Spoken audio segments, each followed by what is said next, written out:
first match, the grudge match, Howtoplay versus TrueWhale. That's right. We're seeing a rematch of two amazing players right off the start. I'm getting spoiled here. This is an incredible matchup that I was aching to see in this Legend tournament. I'm so glad that TrueWhale made it in. Pre-bans are coming out. Both Kinky and Ragdoll are on the chopping block. Extremely interesting, pre-banning the Kinky, so he doesn't need to worry about that last pick that for players nowadays is even more dangerous than a Miho pick.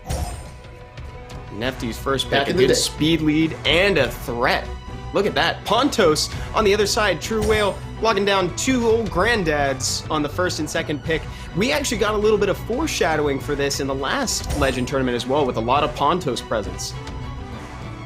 Yeah, and remember how I talked about we were going to see some Okeanos gameplay, and now his best friend. Ganymede is maybe coming to town, or will he bring another sets up? Is it going to be the Ganymede? He might leave that last spot to the the Water Ryu, and here it is. Kition, Deshang, and Bearing. Double speed leads, double AoE strippers, lots of control. The monkey's so oppressive, and this comp in a great counter pick with a Heigang, Evan. That was amazing. Oh, and of course, it's a force ban. Heigang's passive is too valuable to be left in with that amount of strip. However, that means that Howtoplay has access to his choice, either a strictly dark speed lead or Nefty's global speed lead, which he chooses to go for. We're going into the first round. This is all on Swift. Who farmed Giants the most? Turn one is gonna be on the Jogan. What a surprise. He puts him on the scroll. The Bearing is not here anymore. Gets the buff, but misses the monkey, Evan. Very important, but you will get the reset right here and the Pontos with the speed buff. Can he go ahead of everyone? No, the monkey cuts in. Good. That was such an important reset for Ganymede. TrueWhale had a window in the opening at the beginning of the match, and he has completely exploited it. He's taken early tempo of the game. Now Okeanos has the opportunity to reset somebody else and opts for the light monkey because he still has that very impactful third skill. Very interesting choice. He killed it right here, and the Swift runes from him show that they're extremely fast, even outspeeding the #1 person this season. Pontos once again protecting the team, beautifully used. He opted for the slower paced play style instead of just ventilating the Oki and going for the aggressiveness. He just stayed in and kept the team protected, and he misses the strip on 3 of them. Howtoplay is just sitting here hoping that this immunity maybe like misses a turn of it, just skips down to 0. He needs an opening, and he doesn't look like he's going to find a chance to get it. Can Han make something happen here with the simple solution? There's just not enough damage without the defense break. Very good strategy from TrueWhale. He keeps the team protected. Okeanos is 1 turn away, and once again, the Ganny can just seal magic right here, but he opts for the ventilate, the defensive play, knows that there will be a small opening, and he just protects his team. Once again, the Okeanos will have Rain of Stones, the reset, and all the skills on Jogan are available. Oh my god, he should have banned that Jogan. Full utility here is going to ban out the higher damage potential from Howtoplay. This is crazy. Look at how much value Pontos has gotten over the course of this match. So much immunity and invincibility from this side. Howtoplay just can't make anything happen. He just keeps getting locked down at every turn, and he yields to TrueWhale. TrueWhale walking away with 1-0. The first round of the Legend tournament is his. We talked about how important was going to be taking that turn 1. Sometimes in Summoner's War, the Via runes, and most of the time I would say, are the ones that take away and decide the match. But this time it was all Swift, all Giants. If he took turn 1 with that Bearing, this would have been a completely different match. The monkey was faster than most units on the other team, so no immunity was going to come up. But that super important turn 1 with Jogan stripping one of the most important monsters and being able to control it. Oh my god, the lack of will, all these small details brought this win together for TrueWhale.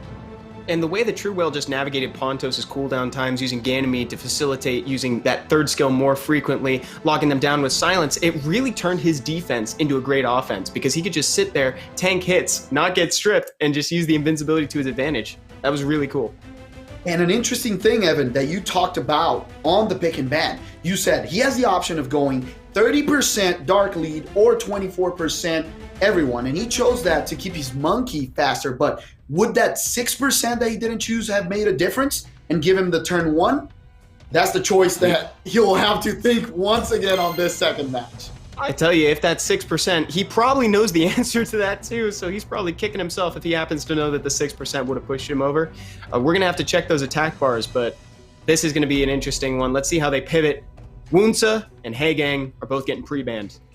Oh my god. How beautiful it is to see a Water Art Master getting pre-banned right here. People complain a lot about this monster, and after its latest buff, it just became such a force in the meta. Ponto's first pick, and he has access to the Ragdoll that it's probably going to be a force ban as well, Evan. Howtoplay, again, now we actually might be able to see the answer to that question that we posed before this round started. These picks are starting off fairly similarly to last time. Kitian Desheng coming down early. A Triton with a higher base speed, very high base speed, 116. Finding his way into the draft to try to do some AoE pushback. TrueWhale with the Ragdoll. And like we talked about, he brings the Ragdoll. The comp's basically the same. He just replaced the Woonsa for the Triton, and now he's going to have to choose. Bans the Triton's the fastest one. The ban on the Ragdoll, like we talked about, very predictable. The question now is, can he outspeed with the 30%? We're gonna get to see it in a couple seconds. This is great. I wasn't expecting to get the opportunity to see it right back to back. It would have changed it. He can! He got the strip. And he outspeeds but misses the Pontos, Evan. He missed the Pontos, but now Nefties has the opportunity to throw Curse of the Beautiful out. So many debuffs on the enemy team. This is the answer to all of our questions. Here comes Pontos. Let's see if he can even it out regardless.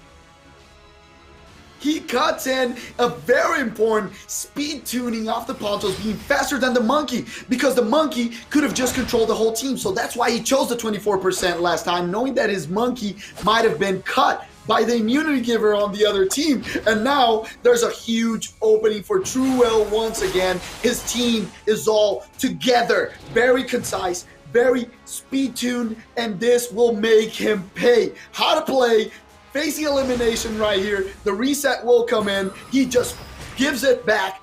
Pontos protects the team. No, beautiful proc. He doesn't go for the protection. Now he goes for it after trying the silence. All that immunity, all that invincibility. I think Howtoplay is starting to see the writings on the wall. He's been here before. He's having some deja vu. Unfortunately, that proc is not exactly going to be able to make much happen, and even what it could have affected, it is going to not do so. He's going in the scroll, baby. Even with the outspeed, Evan, it doesn't matter. TrueWhale said, all my monsters are basically 3 speed away from each other, so I don't really care if you outspeed me. Your monkey's not fast enough without that lead. This is so quick as well. The pace of this match is actually pretty blinding compared to some of the other gameplay that we were expecting to see, some of the units that we were expecting to make it in. I think that the Han and the Nefties, be it better or worse, will make the game go faster. Han is there to do damage. He's not known to tank it. Exactly. Very aggressive comps. One of them based on pure CC, the other one based on lots of damage, but was once again cut. The Ganymede together with a Pontos is such a strong combo, protecting the team non-stop. And with this, TrueWhale